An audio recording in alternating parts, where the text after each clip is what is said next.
আল্লাহ পাক বলেন প্রতিযোগিতা করো আল্লাহর মাগফিরাত কামনার জন্য আর জান্নাতে যাওয়ার জন্য প্রতিযোগিতা করো, আল্লাহর রহমত পাওয়ার জন্য সৎ কাজের প্রতিযোগিতা করো, তাহলে আল্লাহ রাব্বুল আলামিন তোমাদেরকে ক্ষমা করবেন আর তোমাদের জন্য এমন জান্নাত দিবেন যেই জান্নাত আকাশের বিশালতার জমিনের বিশালতার মতো। এই বিরাট জান্নাত তোমাদেরকে দিবে। এই জান্নাত চিরস্থায়ী সুখ এবং শান্তি জায়গা হবে।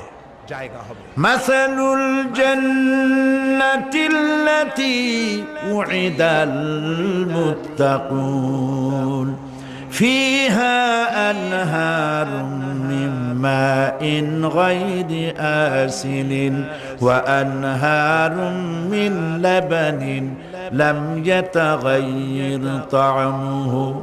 আল্লাহ পাক বলছেন